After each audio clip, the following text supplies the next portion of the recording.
नवनियुक्त कार्यकारी अभियंत्यांच्या कार्यकाळात सार्वजनिक बांधकाम विभाग वादाच्या भोवऱ्यात. कार्यकारी अभियंत्यांच्या आदेशाला केराची टोपली.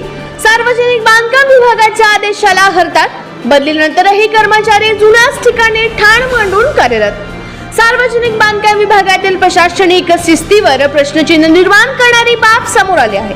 सार्वजनिक बांधकाम उपविभाग क्रमांक 1 वर्धा येथे करत असलेला शाखा अभियंता श्री एस खंडार यांच्याबाबत गंभीर अनियमितता दिसून येत आहे. यामुळे सध्या सार्वजनिक बांधकाम विभाग वर्धा येथे आदेश वेगळे आणि काम वेगळे सुरू असल्याची चर्चा जोरात सुरत आहे. दिनांक 13 मार्च 2024 नुसार श्री खंडार यांना सेलू येथील मूळ कार्यभार सांभाळत असताना सार्वजनिक बांधकाम उपविभाग क्रमांक 1 वर्धा येथील अतिरिक्त कार्यभार सोपविण्यात आला होता.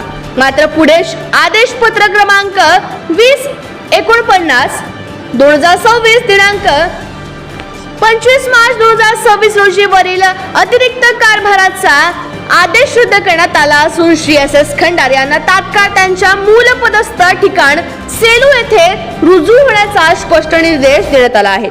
असे असतानाही संबंधित शाखा अभियंता आजही वर्धा येथील उपविभाग क्रमांक 1 मध्येच करत असल्याचे निदर्शनास येत आहे.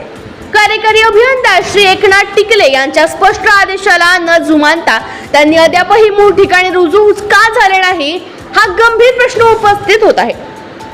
या प्रकरणापुढे प्रशासनातील शिस्त, पारदर्शकता आणि आदेश पालन याबाबत मोठा प्रश्न निर्माण झाला असून वरिष्ठ अधिकाऱ्यांनी याची तात्काळ दखल घेऊन कार्यवाही करावी अशी जोरदार मागणी होत आहे. नेमके श्री एस खंडार यांना कोणाचे संरक्षण आहे का? आदेश असूनही ते वर्ध्यातच का ठाण मांडून आहेत? याबाबत सखोल चौकशी होणे अत्यंत गरजेचे आहे.